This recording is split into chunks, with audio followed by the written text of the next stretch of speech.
welcome to another episode of the NRW Weekly Respawn. This is episode 8. On this show, we try to recap some of the gaming news of the past week. I'm your host, Mark Admana, joined today by Andrew Roa, and of course, behind the camera, as always, Derek Admana. What's up? There he is. A couple items on the Respawn report today.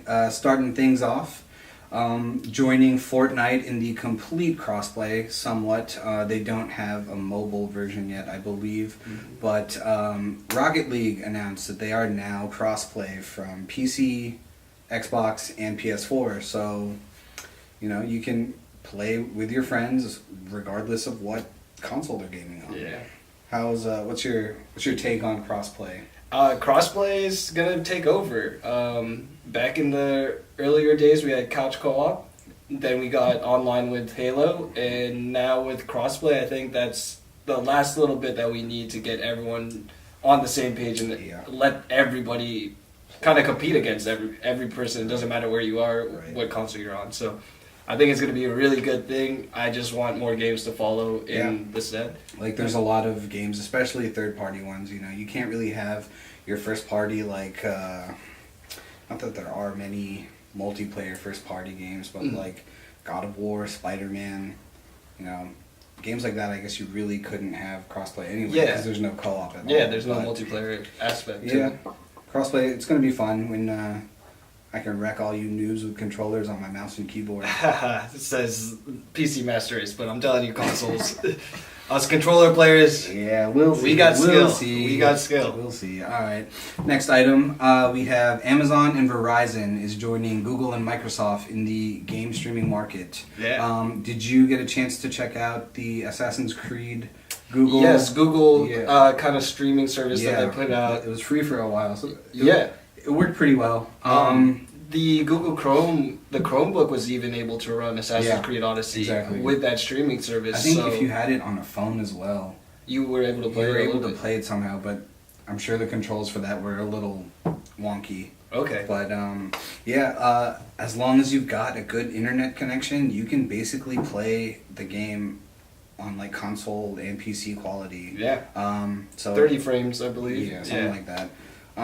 The problem with that is, you know, if you're going to be using a streaming service, 9 times out of 10, you're not going to be doing it in your home. You know, it'll be like to take it out somewhere. So you'll be dealing with hotel Wi-Fi, airport Wi-Fi, Starbucks Wi-Fi. True. You know, so that's my only concern there. But in regards to that, Google's Assassin's Creed stream, you know, it worked perfectly when I was here, of course. So I am interested to see what Verizon and Amazon are going to be bringing to the table. Verizon, I feel, does have a good chance of like getting it really right, just because they are already, you know, phone, internet, whatever else, cable television, cable, exactly. So they just have kind of the tools already to set up for it. And I mean, not to discredit Amazon, you know, AWS. They're doing all kinds of crazy shit with that. So, excited to see what they put out. I am hoping that they do a free preview, just like Google did, so we can check it out, you know. I do believe it's going to be on a subscription-based type thing, but, you know, as it is all still kind of prototype technology right now, we don't know all too much yet. Well, that seems to follow in the format of streaming in general. Yeah, it's more of a subscription-based kind of thing where things kind of change each month. I think that model will work for the streaming services. Yeah, I agree. Yeah.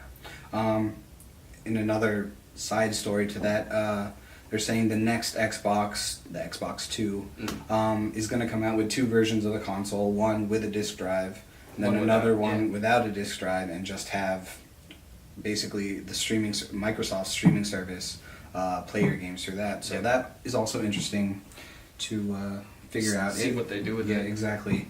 If you are, you know, a type of guy that if LAN parties ever come back, you want to bring you think so? Yeah, they will.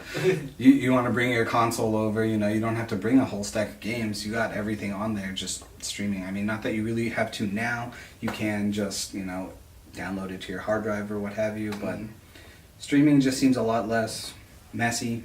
You save that hard drive space. Yeah, you do. Moving forward, we've got, if you haven't heard, Fortnite has been getting hit with a lot of lawsuits regarding their dances. Yes. Apparently, they're not paying royalties. Some people suing them include Carlton Alfonso Ribeiro from The Fresh Prince of Bel-Air for his Carlton dance. Backpack Kid for the floss, as we all know. Yep.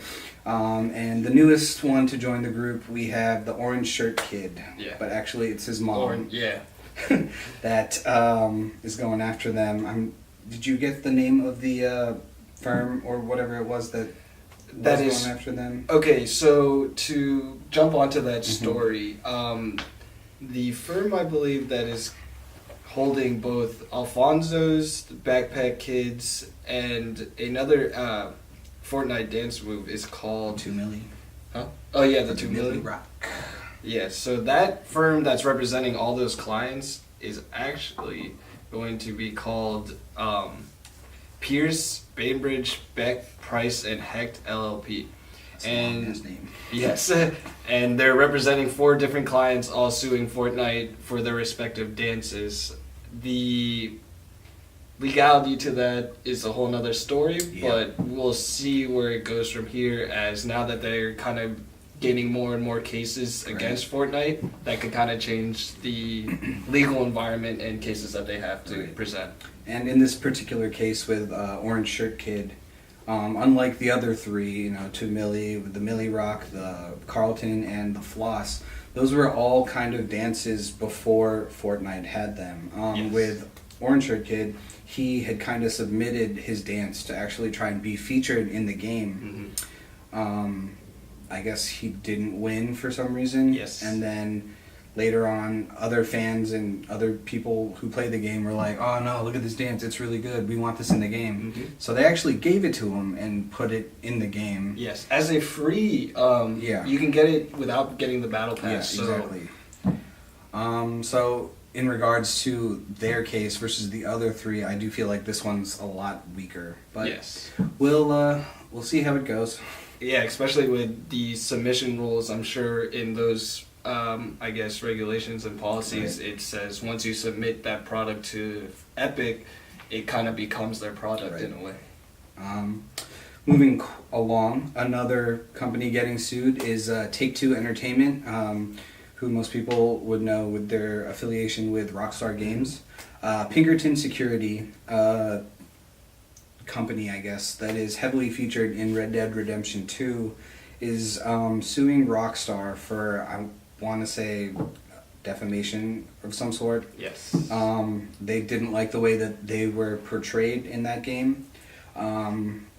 Take-Two and Rockstar have counter-suing and saying, you guys have been used in various other media, TV, movies, and we're portrayed the same way, so kind of what's the difference? Why are you coming after us? Yeah. At the end of the day, it just feels like it's because Red Dead Redemption 2 is a hot topic right now. They are in the spotlight, which kind of goes back to Fortnite, since it is, it's so popular. It's a money cow, or it's a cash cow. And exactly. People are trying to get their piece.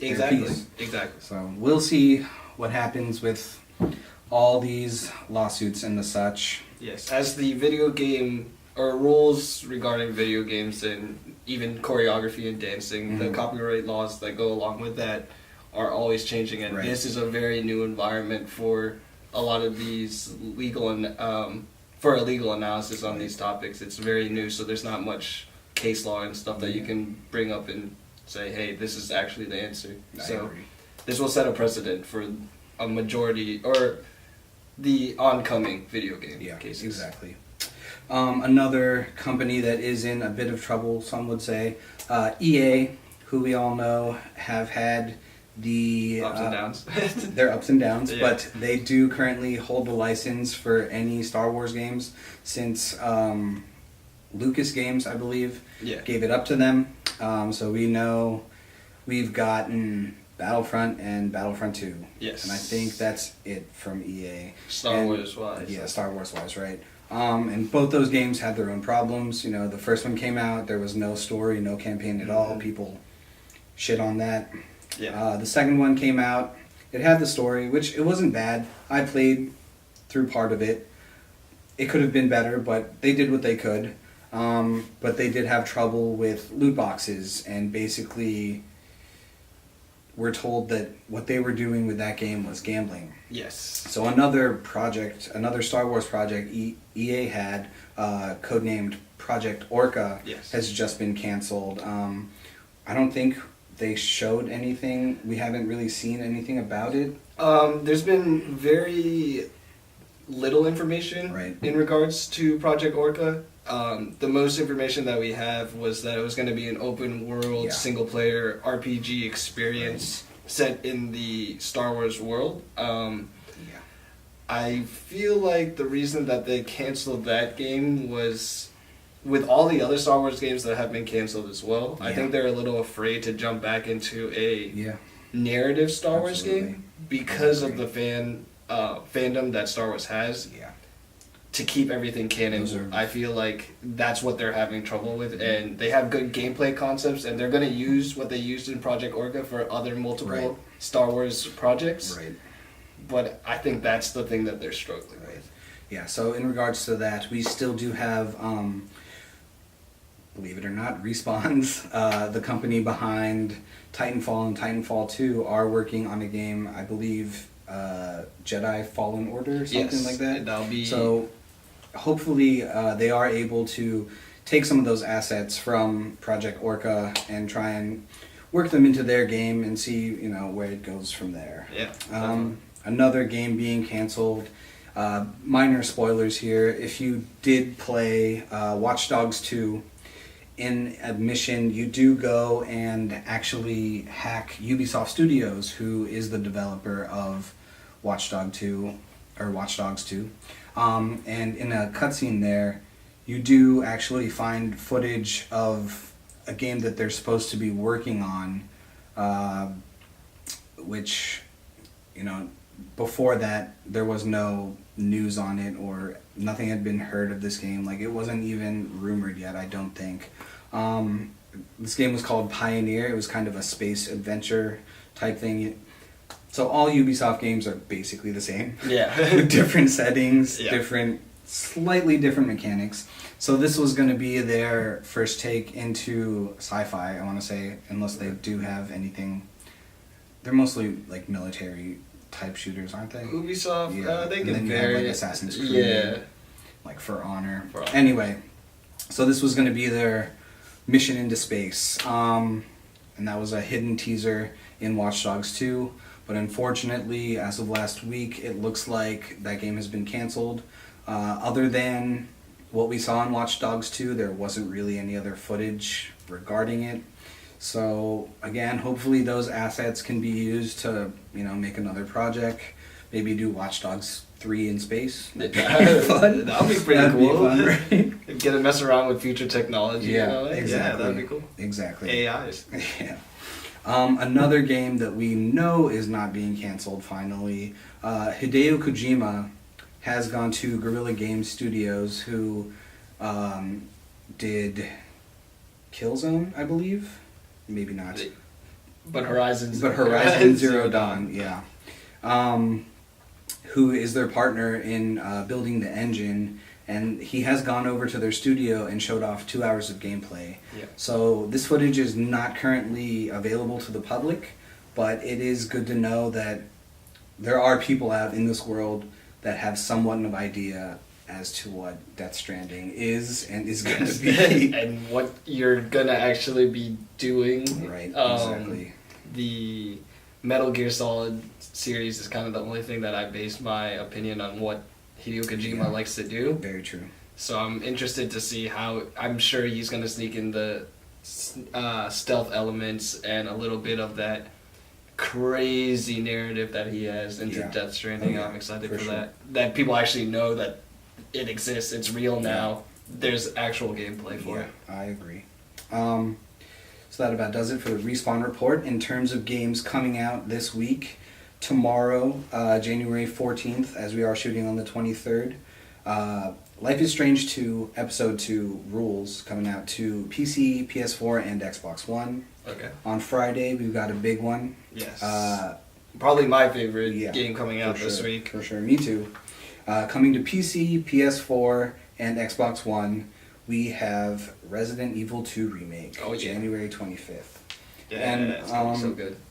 I want to say there was a Kingdom Hearts experience. Yes, so in Japan right now, you are able to download a free Kingdom Hearts VR experience for the PlayStation. What you'll get to do in that VR experience is you'll get to go to multiple locations like Twilight Town, kind of get a look around, see like the different environments, and you'll also be able to use the Keyblade and fight off some some Heartless, and gain some points to unlock other areas as well. This experience is going to be completely free. It's available in Japan right now, and a Western release should be following soon. Hopefully, right? Yes. Hopefully before the game comes, because that would definitely be something I would be interested in seeing. Yeah, definitely hype it up more. Yeah, absolutely. Well, that has been the NRW Weekly Respawn for this week. Once again, I'm your host, Mark Goodmana. I'm Andrew Roa. And of course, Derek Goodmana. If you enjoyed our show today, leave us a like, comment, subscribe. Feel free to share with your friends or anybody else, maybe somebody you don't like. You want to show them our ugly faces, so we'll see. Please do. And don't forget, for all your trailer reacts, comic picks, new releases, and everything NEW, keep it locked in to NRW.